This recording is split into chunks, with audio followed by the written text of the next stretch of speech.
మిమ్మల్ని అడుగుతున్నాను, ఎవరైనా నిరుత్సాహంలో ఉన్నారా? చేతులు ఎత్తద్దు. ఎవరైనా కృంగిదల్లో ఉన్నారా? ఎవరన్నా పోరాడుతూ ఉన్నారా? లైఫ్ అన్నదప్పుడు వి ఆల్ ఫైట్. కొన్నిసార్లు విక్టరీ డేస్, కొన్నిసార్లు టెస్ట్ డేస్. కొంతమంది పరీక్షలు ఉన్నారు, కొంతమంది జయంలో ఉన్నారు, కొంతమంది అంధకాని పరిస్థితులు ఉన్నారు, కొంతమంది పడిన పరిస్థితులు ఉన్నారు. అనేక సార్లు దేవుని వాక్యలో చూసినప్పుడు మనం పోరాడే పోరాటంలో మనం ఎదుర్కొనే కలవరాలు అని ఇలాంటి పరిస్థితుల్లో దేవుడు నన్ను మర్చిపోయాడేమో, దేవుడికి నేను జ్ఞాపకం లేనేమో, దేవుడు నన్ను విడిచిపెట్టేశాడేమో అని అనిపించవచ్చు. దేవుడు వాటిలో చూసినప్పుడండి ఎంతోమంది గొప్పవారు కూడా, గొప్ప అధికారం కలిగిన వారు కూడా, గొప్పగా దేవుని ద్వారా వాడబడిన వారు కూడా, గొప్ప దైవజనులు అని పిలవబడిన వారు కూడా, the man of God, the prophet of God అని పిలవబడిన వారు కూడా మెనీ టైమ్స్ వారు డిప్రెషన్లోకి వెళ్ళిపోతాం, వారు ఒత్తిడిలోకి వెళ్ళిపోతాం, వారు దేవుడు ఎక్కడున్నాడు, దేవుడు నన్ను విడిచిపెట్టేశాడేమో అని అనుకుంటాం. బైబిల్లోనే చూస్తాం. Why am I telling this? It is not that God will leave you, but sometimes you feel God is far from you. దేవుడు నాకు దూరంగా ఉన్నాడేమో, నా ప్రార్థన దేవుడు వింటలేదేమో. Sometimes people say, I don't feel God. God is not a feeling. He is a spirit. ఈ మాట అర్థమవుతుందా? నువ్వు ఆనందంతో ఉన్నదప్పుడు యూ మైట్ ఫీల్ హిమ్. నువ్వు ఆయనకి దగ్గరగా ప్రార్థనలో ఉన్నదప్పుడు యూ మైట్ ఫీల్ హిమ్.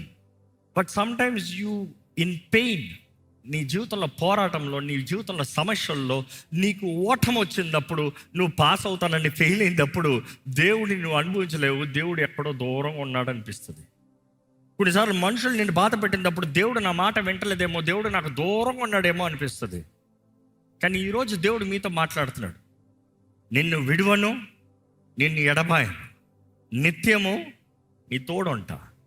వాగ్దానం చేసిన యేసు ప్రభు మనకున్నాడు. నీవు ఆయన రక్తంలో కడగబడిన వ్యక్తివి, ముద్రించబడిన వ్యక్తివి అయితే నిశ్చయంగా నీ జీవితంలో ఆయన కార్యము జరిగిస్తాడు. దేవుని వాటిని చూసినప్పుడు యోబు నీతిమంతుడని దేవుడు తానే యోబు గురించి సాక్షి చెప్తాడు. నీతిమంతుడైన యోబు దేవుని సేవించి దేవుని ఎడల భయభక్తులు కలిగిన వ్యక్తి అని దేవుడు చెప్తున్నాడు. కానీ అలాంటి వ్యక్తి కూడా డిప్రెషన్లోకి వెళ్ళి ఆయన చెప్పిన మాట ఒకసారి చూడాలంటే యోబు గ్రంథము 30:16-20 వరకు చదివితే ఆయన అంటాడు, నా ఆత్మ నాలో కరిగిపోయి ఉన్నది, ఆపద్దినములు నన్ను పట్టుకొని ఉన్నవి, ఆపద్దినములు నన్ను పట్టుకుని ఉన్నవి, రాత్రి వేళను నా ఎముకలు నాలో విరగొట్టబట్లున్నవి, నన్ను బాధించు నొప్పులు నిద్రపోవు. నన్ను బాధించు నొప్పులు నిద్రపోవట్లేదు. నా ఎముకలు రాత్రంతా విరిగిపోయినట్టుగా నొప్పితో ఉంది. ఈ నొప్పులు తట్టుకోలేకపోతున్నాను. ఇంకా చదవండి మాట. మహారోగ బలము చేత నా వస్త్రము నిరూపమగును, మెడ చుట్టూ నుండి నా చొక్కాయి వలె అది నన్ను ఇరికించుచున్నది. ఆయన నన్ను బురదలోనికి త్రోసెను. ఎవరంట బురదలోకి తోసింది? తెలీదా? కంటిన్యూ చేయండి. నేను ధూళియు బూడిదనైనట్లున్నాను, నీకు మొరపెట్టుచున్నాను, అయితే నీవు ప్రత్యుత్తరమేమియు నీయకున్నావు. నేను నిలుచుండగా నీవు నన్ను తేరి చూచుచున్నావు. నీవు మారిపోయి నా ఎడల కఠినుడవైతివి, నీ బాహుబలము చేత నన్ను హింసించుచున్నావు. ఎవరి గురించి మాట్లాడుతున్నారు? దేవుడి గురించి. కొన్నిసార్లు మనం డిప్రెషన్లో మనం అనే మాటలు చూడండి. ఏమంటాం? దేవా నాయన నమ్మి ఉన్నది నిండే ప్రభు అని చెప్పే వ్యక్తి దేవుడు నన్ను పట్టించుకుంటలేదు, దేవుడు నన్ను మర్చిపోయాడు, దేవుడికి నా అంటే ఇది లేదు. దేవుడు మనసు మార్చేసుకున్నాడు, దేవుడు కఠినస్తుడు అయిపోయాడు. దేవుడు హాని కోరే దేవుడు కాదు. నమ్ముతున్నారా? దేవుడు అంటున్నాడు, నీ పట్ల నేను మేలైన తలంపులే కలిగి ఉన్నాను కానీ కీడైనవి కాదు. కొన్నిసార్లు దేవుడు పరీక్షించవచ్చు. But don't get depressed. నీవు ఈరోజు ఈ పరిశుద్ధ గ్రంథం నా బైబిల్ చదివినప్పుడు, ఈ చదువుకుంటూ వెళ్ళేటప్పుడు నువ్వు అర్థం చేసుకోగలుగుతావు, దేవుడు అనేక స్థలాల్లో అనేక స్థితిగతుల్లో నిన్ను నడిపిస్తాడు కానీ నిన్ను విడిచిపెట్టే దేవుడు కాదు. దేవుడు వాటిలో చూస్తే ఏలియా, ద మ్యాన్ ఆఫ్ గాడ్ అన్న టైటిల్ బైబిల్లో చూడాలంటే రోషం కలిగిన దైవ జనుడు అని పిలవబడతాం. ఏలియా నిరూపిస్తాడు, ఎవడి పక్షంలో ఉన్నాడు, ఎవడు నిజమైన దేవుడు నిరూపిస్తాడు. అంత రోషం కలిగిన వ్యక్తి తన భయముతో కూడిన పరిస్థితుల్లో ఒక స్త్రీ చెప్పిన మాటకి భయముతో పారిపి తను ఏమంటున్నాడు చూడండి. తన డిప్రెషన్ పరిస్థితి ఒకసారి చూద్దాం. 1 రాజుల గ్రంథము 19:4 చదివితే, ఏలియా మరణాపేక్ష గలవాడే, యెహోవా నా పితరుల కంటే నేను ఎక్కువ వాడను కాను. నేను పెద్ద ఏం గొప్పని కాదు, ఇంత మట్టుకు చాలును, ఇంకా చాలు, నన్ను చంపేయి, నా ప్రాణము తీసుకొనుము. నన్ను చంపేయి, నేను చచ్చిపోతా. ఈరోజు చాలా మంది పాడే పాట ఇది, నేను చచ్చిపోతా, నేను చచ్చిపోతా. ఎక్కడికి పోతావు? ఏమో, పోతా. అది పోయే స్థానం ఎక్కడికో తెలుసుకుని పోవచ్చు. ఈరోజు చాలామంది కృంగిదల కలిగినప్పుడు నేను చచ్చిపోతాను, ఇంకా బ్రతకలేకపోతున్నాను, ఈ వేదన తట్టుకోలేకపోతున్నాను, ఈ బాధను తట్టుకోలేకపోతున్నాను, ఈ మనుషులు నేను భరించలేకపోతున్నాను. We get discourage, depressed very easily. ఈరోజు మనుషులు ఒక మాట అంటే పుష్, కొంచెం బెదిరిస్తే పుష్, కొంచెం పొగిడితే పుష్, అన్నీ గాలిలే. కొంతమంది గాలి కొడతనే ఉండాలంట. అంటే తిప్పుతున్నాడు రా అంటే ఆ మాటలకు తుస్సు తుస్సు తుస్సు అంటే పెద్దకి వెళ్తారు మనిషి. ఈ మనుషుల బుద్ధి అది. ఎవడన్నా పొగడలేదా? తట్టుకోలేరు, పొగడతారు. తర్వాత కొన్నిసార్లు పంచర్ అవుతుంది. పంచర్ అయిందా? నేను చచ్చిపోతా. దేవుడు మీతో మాట్లాడుతున్నాడు, జాగ్రత్త. ఎలా ఉన్నాయి మీ తలంపులు, ఎలా ఉంది మీ ఆలోచనలు, ఎలా ఉంది మీ జీవితము, ఏంటి, ఏ విషయం అది నేను నాకు అవ్వదని చెప్తున్నారు, ఏంటి అది నేను చేసే సరైన, ఇంకా ఎక్కడికైనా పారిపోదాం అనుకుంటున్నారు. ఈరోజు తరం ఎలాగ ఉన్నారంటే ఏది ఎదుర్కొన్న తరంగా లేరంట, పారిపోయే తరంగా. ఈరోజు కొత్త ఏం కాదు, కానీ అక్కడ ఏలియా ప్రవక్తే అన్ని బయలు ప్రవక్తల్ని చంపిన వ్యక్తి, దేవుని అగ్నిని దింపిన వ్యక్తి, అన్ని గొప్ప కార్యాలు చూసిన వ్యక్తి. ఒక్క యెజబెలు స్త్రీ చెప్పిన మాటకి, రాణి చెప్పిన మాటకి హల్లని పరిగెత్తాడు. ఇప్పుడు ఏమంటున్నాడు? చచ్చిపోతాను, ధైర్యం చాలగా, ప్రభు నన్ను చంపేవా అంటున్నాడు. ఇంకా నెక్స్ట్ చూస్తే, బైబిల్లో చూస్తే, one of the sorrowful psalm, లేకపోతే ఇంకో మాట చెప్పాలంటే theologians count it as the darkest psalm అంటారు. ఎంతో చీకటి, లేకపోతే బాధ, ఎంతో వేదన కూడిన కీర్తన అని చెప్పినప్పుడు సామ్స్ 88 అంటారు. సామ్స్ 88లో చదివినప్పుడు కోరా కుమారులు రాసిన కీర్తన ఇది. కానీ హెమ్ ఒక కుమారుడు, కోరా కుమారుడు హెమ్, తను రాసిన కీర్తన. ఆయన రాస్తున్నాడు ఏమని? ఎక్కడ 5వ వచనం చదువుతారా అండి? 88:5. చచ్చిన వారిలో విడువబడిన వాడనైతిని. ఏంటంట? చచ్చిన వారిలో విడువబడిన. ఇంకా ఆయన డిప్రెషన్ స్టేట్లో ఏమంటున్నాడు? చచ్చిన వాళ్ళ సమాధుల మధ్యలో శవంలా పడున్నాను. ఇంకో మాటలు చెప్పాలంటే, సమాధుల మధ్యలో ఉన్నాను నేను, చచ్చిన స్థితిలో ఉన్నాను నేను. ఇంకా నేను సమాధిలో పడి ఉన్న హతులలో ఒకరి వలె అయితిని, నీవిక స్మరింపని వారి వలె అయితిని. ఏంటంట? దేవాంగుడు నన్ను పట్టించుకోవట్లేదు ప్రభా, నీ ద్వారా విడిచిపెట్టబడిన వ్యక్తిగా అయిపోయాను. ఇంకో చావులో ఉన్నాను నేను, చచ్చిపోతున్నాను, చచ్చిన వారి మధ్య చచ్చిన వారిలాగా ఉన్నాను, నా బ్రతుకు చచ్చిన రీతిగా ఉంది. మేబీ ఇక్కడ ఉన్నవారు అలాంటి పరిస్థితులు ఉన్నారేమో. You are feeling God, my life is dead, my family seems dead, my marriage life seems dead, my education seems dead, my job seems dead. కానీ God will let you go through valleys. మిమ్మల్ని లోయలో నుండి నడిపిస్తాడేమో, కానీ నీవు నిజముగా ఆయన హృదయాన్ని అర్థం చేసుకున్న వ్యక్తివైతే, ఆయన ఎడల విశ్వాసం కలిగిన వ్యక్తివైతే, సహవాసం కలిగిన వ్యక్తివైతే, అంధకార లోయలో సంచరించడం నేను భయపడను. ఎందుకంటే నువ్వు నా తోడున్నావు. ఇక్కడ ఏమంటాడు? చచ్చిన వారి మధ్య నన్ను విడిచిపెట్టేసావు ప్రభువా. ఇంకా ఏంటంట? నీ కోపము, చదువుతారండి, అగాధమైన గుంటలోను, చీకటి గల చోట్లలోను, అగాధ జలములలోను నీవు నన్ను పరుండబెట్టి ఉన్నావు. నీ ఉగ్రత నా మీద బరువుగానున్నది. నీ ఉగ్రత, తెలుగులో ఉగ్రత, ఇంగ్లీష్ లో యాంగర్. నీ ఉగ్రత నా మీద ఎలా ఉందంట? బరువుగా ఉంది. అండ్ ఇంకా ఏంటి? నీ తరంగములన్నీ నన్ను ముంచుచున్నవి. నువ్వే నన్ను ముంచేస్తున్నావు. కొంతమంది ఇదే అంటారు, ప్రభా నువ్వు నన్ను ముంచేస్తున్నావు ప్రభా నువ్వు నన్ను వదిలేసావు ప్రభా నువ్వు నన్ను మర్చిపోయావు ప్రభా. ఈరోజు దేవుడు మీతో మాట్లాడుతున్నాడండి. కొన్నిసార్లు మనం జీవితంలో ఈ ఒంటరి పరిస్థితులకు వెళ్ళచ్చేమో, ఒంటరి పరిస్థితుల్లో మనుషుల ద్వారా తుణీకరించబడిన పరిస్థితులకు వెళ్ళచ్చేమో, జీవితంలో ఎంత ప్రయాసపడినా ఏ ప్రతిఫలం చూడలేని పరిస్థితులకు వెళ్ళచ్చేమో. Don't lose your heart, don't lose your faith, don't get discouraged. కురుంగిజల నిరుత్సాహపడకండి, మిమ్మల్ని మీరు బలపరుచుకోవాలి. See, all these are great men of God నేను చూపించేది, because I want to make sure that you connect. ఎందుకంటే మనకున్న మైండ్ సెట్ ఏంటంటే, నేను దేవుడు వెంబడిస్తున్నాను అంటే నాకు ఏ నిరుత్సాహం రాదనుకుంటాం. అందుకని బైబిల్లో చూపిస్తున్నాను, గొప్ప గొప్ప ప్రవక్తలు కూడా నిరుత్సాహంలోకి వెళ్ళినవారు, కృంగిదల్లోకి వెళ్ళినవారు.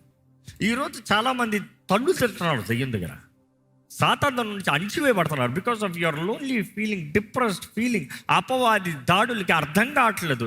యోబు లాంటి నీతిమంతుడిని చూస్తాము, దేవుడు తన శోధించబడటానికి, పరీక్షించబడటానికి అనుమతించినప్పుడు అపవాది చూడండి ఎక్కడైనా గ్యాప్ ఇచ్చాడా? గ్యాప్ అవ్వాలా.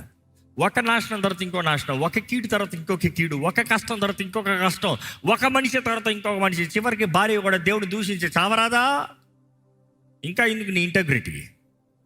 మనం చూస్తాం అలాంటి పరిస్థితుల్లో స్నేహితులు, సొంతవారు, బయటవారు అన్ని మాటలు అయిన తర్వాత ఇంకా ఆయన ఒంటరితనం నుండి దేవుడు ఏదో తప్పు చేశాడన్న కోపం వచ్చింది ఆయనలోకి.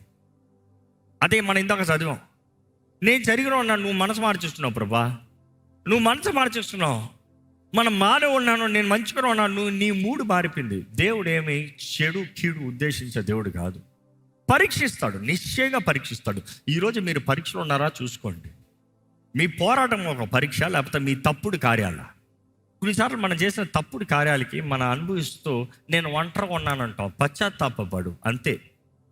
నువ్వు చేసిన తప్పుకి నువ్వు కీడు అనుభవిస్తున్నావు అని అనిపిస్తే ఫిక్స్ ఏసేపి ఎంత త్వరితంగా దేవుడి దగ్గర సమాధాన పడతావు అంత త్వరితంగా సమాధాన పడు. ఇతరులతో ఏదైనా సమస్య అంటే వారితో సమాధాన పడు. You fix it. దేవుని వాక్యం చూసినప్పుడు అండి దావీదు విషయం నుండి చూడాలంటే ఒక మంచి ఎగ్జాంపుల్ చూస్తాము. సమూయేలు 2వ గ్రంథము 16వ అధ్యాయము 5వ వచనం నుండి చదువుదామా. రాజైన దావీదు బహురీము దాపునకు వచ్చినప్పుడు సౌలు కుటుంబీకుడకు గేరా కుమారుడైన షీమి అనునొకడు అచ్చటి నుండి బయలుదేరి వచ్చెను. మనం చూస్తాం అప్పటికే సౌలు ఎంతో కాలమైంది మరణించి, సౌలు వంశస్థుడు బెన్యామీనుడు ఒకడు వస్తున్నాడంట. ఎవరి దగ్గరకు వస్తున్నాడు? దావీదు రాజు తన వ్యక్తులతో, తన మనుషులతో నడుచుకుని పోతున్నాడు.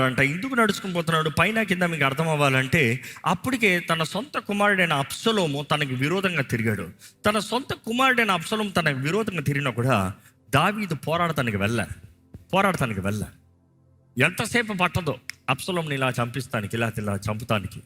అప్పటికి దావీదు ఎంతో గొప్ప పరాక్రమశాలిగా, తన రాజ్యానికి సాటి ఎవరూ లేరన్న రీతిగా శత్రు భయపడతాడంట దావీదుని మొడతానికి. అలాంటి పరిస్థితులు ఉన్నాడు. సొంత కుమారుడు విరోధంగా తిరిగేటప్పటికీ కుమారుడిని ఎదిరించకుండా, కుమారుడిని పోరాడకుండా, కుమారుడి దగ్గర నుండి తప్పించుకుంటున్నాడు. అలాంటి పరిస్థితుల్లో మనం చూస్తూ దావీదు తన సైన్యంతో మౌనంగా వెళ్తూ ఉంటే మధ్యలో ఇంకొక క్యాండిడేట్ దొరికాడు. వీడికి ఏం సంబంధం? తండ్రి కొడుకు ఏదో ఫ్యామిలీ ప్రాబ్లం జరుగుతుంది. ఈ సిమి అనే వ్యక్తి ఎవరు వారసుడు? సౌలు వారసుడు అంట. సౌలు అప్పటికే చచ్చిపోయాడు. సౌలు వారసుల్లో ఎవరు అక్కడ పెద్దలు లేరు. అప్పటికే దేవుడు దావీదుకి ఇచ్చిన దీవెనను బట్టి, దావీదు చేసిన వాగ్దానాన్ని బట్టి దావీదు యోనతాను కుమారుణ్ణి తెచ్చి బల్ల దగ్గర కూర్చోబెట్టుకోలేదా? దయ చూపిలేదా? మెఫీబోషెతుని ఆహ్వానించలేదా? But then you see what is happening there. ఈ సిమి వచ్చి తిడుతున్నాడంట, దావీదుని తిడుతున్నాడంట. ఏమని? నువ్వు హంతకుడివి. రాళ్ళు వేసి కొడుతున్నాడంట, మట్టి ఎత్తి కొడుతున్నాడంట. నువ్వు హంతకుడి. ఎవరిని చంపాడు? సౌలుని చంపాడు దావీదు. ఎన్నిసార్లు చేతుల్లో దొరికాడు చంపేస్తానికి? అనుకున్నాడంటే ఎప్పుడో చంపేస్తుండేవాడు కదా. కానీ సౌలుని ఏమాత్రం హాని చేయలేదు. సౌలు గురించి చెప్తున్నాడు, అభిషక్తుల్ని, దేవుని ద్వారా అభిషేకించబడిన వాడిని నేను ముట్టకూడదు. Touch not the anointed. మనం చూస్తున్నాం అంతగా గౌరవించాడు సౌలుని. సౌలు మరణించేటప్పుడు తన స్నేహితుడు సౌలు కుమారుడు యోనతాను మరణించడన్నప్పుడు ఎంతో బాధపడ్డాడు, ఎంతో రోధించాడు, ఎంతో వేదన. కానీ ఇక్కడ ఈ సిమి వచ్చి నేరం మోపుతున్నాడు. ఏమని శపిస్తున్నాడు చూడండి. ఈ సిమి నరహంతకుడా, దుర్మార్గుడా, నీ వేల వలనని నీవు వెళ్ళగొట్టిన సౌలు ఇంటి వారి హత్యను యెహోవా నీ మీదకి రప్పించి. ఏంటంట? సౌలుని చంపింది ఎవరు? సౌలే. ఫిలిస్తీన్ల దగ్గర యుద్ధంలోకి వెళ్ళాడు. ఫిలిస్తీన్ల దగ్గర యుద్ధం ఓడిపోయే పరిస్థితుల్లో, ఇంకా రౌండప్ అయిన పరిస్థితుల్లో తన కత్తి మీద తను పడ్డాడంట. తను పడి చావకపోతే తన ఆర్బర్ బేరర్ని ఏమంటాడు? రే నన్ను చంపారా, ఫిలిస్తీనుడు నన్ను చంపుతాను కదా, నువ్వు నన్ను చంపారా? వాడు వచ్చి నేను సౌలుని చంపానంట, ముందు నువ్వు చంపానన్ను. సో సౌలు ఆర్బర్ బేరర్ని చంపాడు.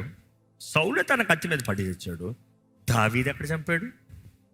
కొన్నిసార్లు మనుషులండు నువ్వు చేయని నేరానికి నీ బలహీన పరిస్థితుల్లో, నీ సొంత పోరాటాల్లో, నీ సొంత వీక్నెసెస్లో వారు నీ మీద కుట్రంత వేస్తారు. Don't worry. అలాంటి పరిస్థితుల్లో దావీదు నేర్పిస్తున్నాడు ఎలా ఉండాలో. దావీదు ఏం చెప్తున్నాడు చూడండి, అక్కడ చూస్తున్నాము. దావీదు పక్కన ఉన్నవారు ఎక్కడ చదువుతారండి? ఈ చచ్చిన కుక్క నా ఏలిన వాడవును రాజవునకు నిన్ను శపింపనేలా, నీ చిత్తమైతే నేను వారిని చేరబోయి వాని తల ఛేదించి వచ్చేదని నేను. ఇక్కడ అభిషేక్ అంటున్నాడు, రాజా ఈ చచ్చిన కుక్క ఈడు ఎవడంట? చచ్చిన కుక్క, బ్రతుకున్న కుక్క కాదు. ఈ చచ్చిన కుక్క నీ గురించి మాట్లాడుతున్నాడు ఏంటి రాజా? నువ్వు ఊహను నరికేస్తాను వీడిని, నువ్వు ఊహను నాశనం చేస్తాను వీడిని, నువ్వు ఊహను తుడిచిపడేస్తాను వీడిని. రాజును తిడతా ఉంటే రాజు పక్కన ఉన్నవాడికి రోషం వస్తుంది. రాజు ఏమో తల దించుకుని నడుస్తున్నాడంట. ఎప్పుడైతే రాజు నీ విషయం అడుగుతున్నాడో రాజు ఏం చెప్తున్నాడు దావీదు చూడండి, సెరూయా కుమారులారా మీకును నాకును ఏమి పొందు, వాణ్ణి శపింపనీయుడు. వాణ్ణి శపింపనీయుడి. వాడు ఎందుకు శపిస్తున్నాడు? ఎవరిచ్చారు అధికారం శపిస్తానికి? ఎవరు శపిస్తానికి పర్మిషన్ ఇచ్చారు? పైన దేవుడు పర్మిషన్ ఇచ్చాడు కాబట్టి వీడు శపిస్తున్నాడు. నువ్వెవడరా నన్ను అంటానికే నువ్వు వాడి మీద గొడవ వెళ్ళొద్దు.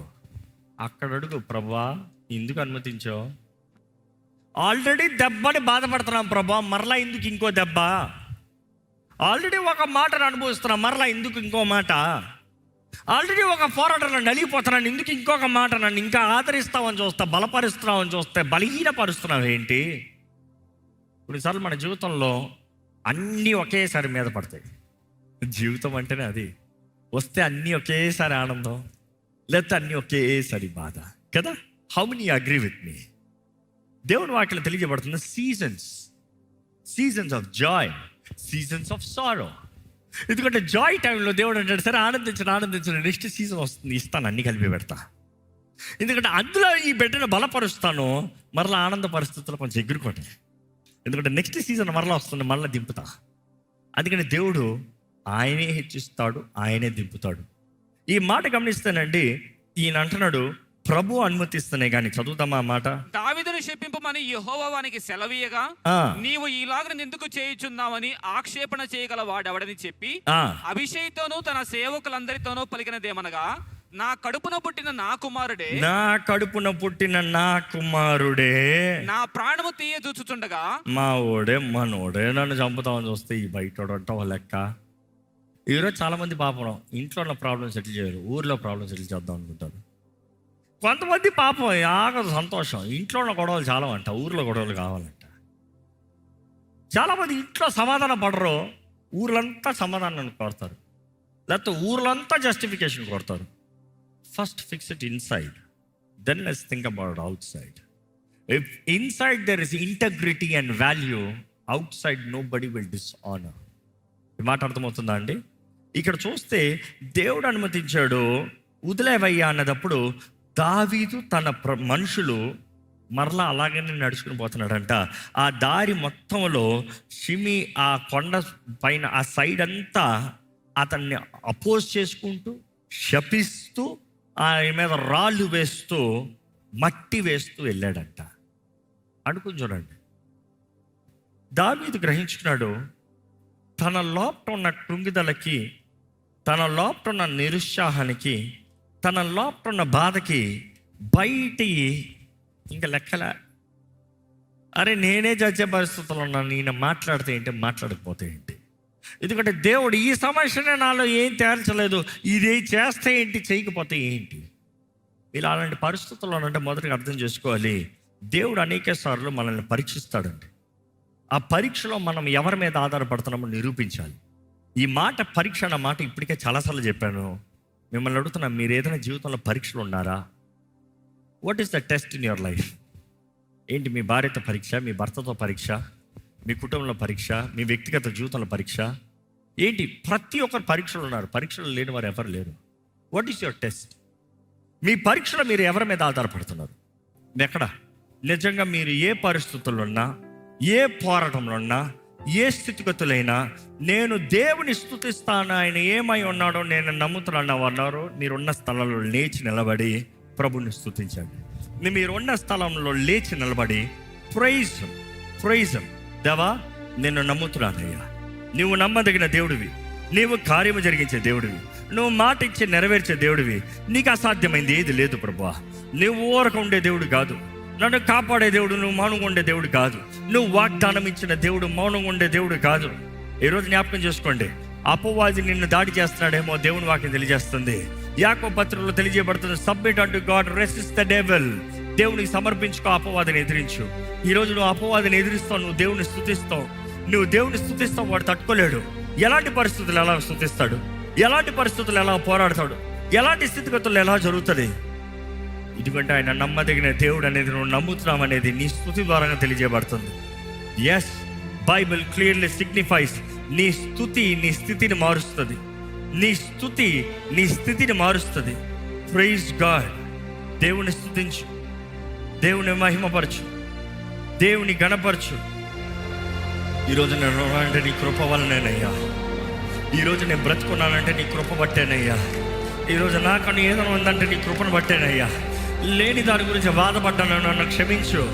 నీ ఆత్మని నాకు ఇచ్చావయ్యా, దానికి మించి నేను అడగలిగింది ఏముంది ప్రభా.